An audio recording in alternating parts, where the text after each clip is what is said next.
Hi, ഞാനിന്നിപ്പോൾ ഉണ്ടാക്കാൻ പോകുന്നത് നമ്മളൊക്കെ സാധാരണ ഉണ്ടാക്കിയിട്ടുള്ളൊരു ഐറ്റമാണ്. പ്രത്യേകിച്ച് കുട്ടികളുള്ളവർ, ഇനി ആരെങ്കിലും ഇതുണ്ടാക്കിയിട്ടില്ല എന്നുണ്ടെങ്കിൽ ഒരു 8 months to 1 yearലുള്ളൊരു കുട്ടികളുള്ളവർ ഉറപ്പായിട്ടും ഇതൊരിക്കലെങ്കിലും ഉണ്ടാക്കി നമ്മുടെ കുഞ്ഞിന് കൊടുത്തിട്ടുണ്ടാവണം. കാരണം അത്രയും ഹെൽത്തിയും ഈസിലി ആയിട്ട് നമുക്ക് ഉണ്ടാക്കാൻ പറ്റുന്നൊരു കാര്യമാണ്. പിന്നെ വളരെ കുറച്ച് സാധനങ്ങൾ മതി. ഞാൻ ഇന്ന് ചെയ്യുന്നത് ഒരു ക്യാരറ്റും ഒരു ഉരുളൻകിഴങ്ങും ഒരു 2-3 അല്ലി വെളുത്തുള്ളിയും, പിന്നെ നമുക്ക് വേണ്ടുന്ന മെയിനായിട്ടുള്ളത് ഒരു നാഴി അരിയാണ് ഇന്ന് ഞാൻ എടുക്കുന്നത്. അതിന് വേണ്ടിയിട്ട് ഒരു 3 കൈ ചെറുപയറും എടുത്തിട്ടുണ്ട്. ഇത്രയും സാധനങ്ങൾ മതി. ഇതിൻ്റെ കൂട്ടത്തിൽ നമുക്ക് കുറച്ച് പാകത്തിനായിട്ട് കുറച്ച് ഉപ്പും പിന്നെ കുറച്ച് നെയ്യ് കൂടെ വേണം. ഞാൻ ആദ്യം അരിയും പയറും കൂടെ കഴുകി ഇപ്പം കുക്കറിലേക്ക് വേവിക്കാൻ വെക്കാനായിട്ട് എടുത്ത് വെച്ചിട്ടുണ്ട്. ഇനി ഇതിനകത്തേക്ക് നമുക്ക് ബാക്കിയുള്ള സാധനങ്ങളൂടെ ചേർക്കാം. ഇനി നമുക്ക് നമ്മുടെ പച്ചക്കറി ഒന്ന് ക്ലീൻ ചെയ്തെടുക്കാം. ഇപ്പോൾ ഇവിടെ ക്യാരറ്റ് ഉരുളൻകിഴങ്ങ് ഇന്ന് എടുത്തേക്കുന്നത്, അത് തൊലിയൊക്കെ കളഞ്ഞ് ഒന്ന് ക്ലീൻ ചെയ്തെടുക്കുക. ഞാനാണെങ്കിൽ ഇന്ന് പീൽ ചെയ്താണ് ഇടുന്നത്. പീലറിനകത്ത് പീൽ ചെയ്ത് അതിൻ്റെ കൂട്ടത്തിലിട്ട് വേവിച്ചെടുക്കുന്നത്.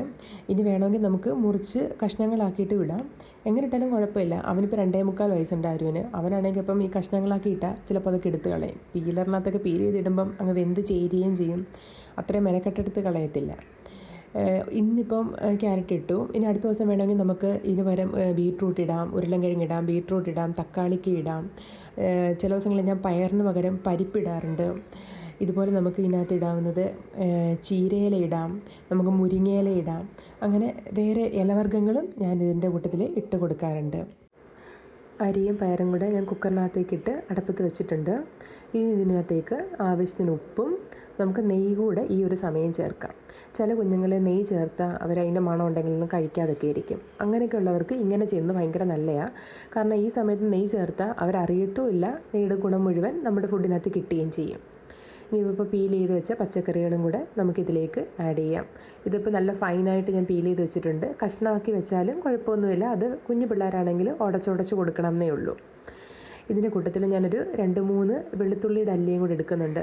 മിക്ക കുഞ്ഞുങ്ങളുടെയും കംപ്ലയിൻറ്റ് ഈ ഗ്യാസ് കയറുന്നു എന്നുള്ള ബുദ്ധിമുട്ട് കുഞ്ഞു പിള്ളേർ, പ്രത്യേകിച്ച് ആദ്യമായിട്ട് ഫുഡൊക്കെ നമ്മളിങ്ങനെ കൊടുത്തു വിടുന്ന സമയത്ത് അവർ പറയാറുള്ള കാര്യം, അവർക്കുണ്ടാകുന്ന കാര്യമാണ്. അപ്പോൾ നമുക്ക് ഈ 2-3 അല്ലി വെളുത്തുള്ളി ചേർക്കാമെങ്കിൽ ആ ഒരു ബുദ്ധിമുട്ട് ഒരു പരിധിവരെ നമുക്ക് ഒഴിവാക്കാം. അതിൻ്റെ കൂട്ടത്തിൽ ഈ വെളുത്തുള്ളിയുടെ ഒരു മണവും അതിൻ്റെ ഒരു ടേസ്റ്റൊക്കെ ആകുമ്പോൾ ഇച്ചിരി കൂടെ ഒരു ഡിഫറൻ്റ് ആയിട്ട് കിട്ടും അവരുടെ ഫുഡ്. അങ്ങനെ ചെയ്യാം.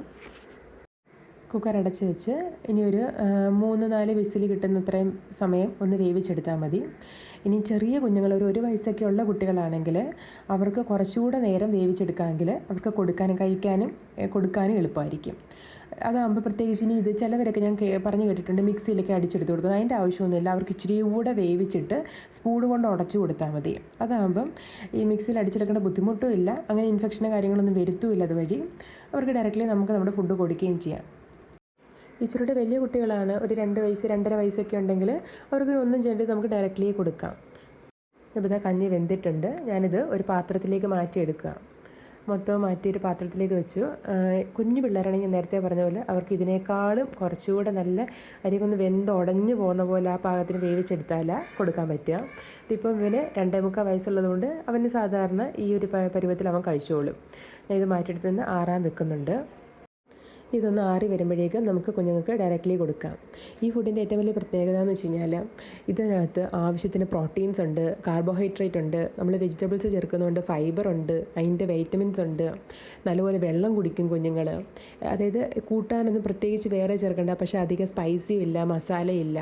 അപ്പോൾ ഈ ഒരു 6 മാസം കഴിയുമ്പോൾ നമ്മൾ വീനിങ് സ്റ്റാർട്ട് ചെയ്ത ശേഷം റാഗിയൊക്കെ കൊടുത്ത് ഒരു 7-8 മാസം ആകുമ്പം നമുക്ക് കൊടുത്ത് തുടങ്ങാൻ പറ്റുന്ന ഏറ്റവും നല്ല ഫുഡുമാണ്.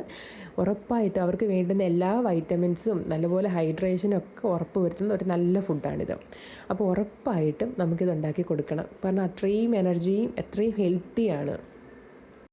പിള്ളേർക്കാണേലും മടുക്കത്തില്ല. കാരണം നമുക്കിത് ഓരോ ദിവസവും ഓരോ വെജിറ്റബിൾസും ഓരോ കളറിലും ഓരോ ടേസ്റ്റിലും വരുമ്പം അവരും വിചാരിക്കും ഇതൊരു വേറെ ഫുഡാണെന്ന്. വേറെ ടേസ്റ്റൊക്കെ ആയതുകൊണ്ട് അവർക്ക് മടുക്കത്തുമില്ല. അതിനേക്കാളൊക്കെ ഉപരി നമുക്ക് ഈ ലീഫി വെജിറ്റബിൾസിനകത്ത് ആഡ് ചെയ്യാനും പറ്റും.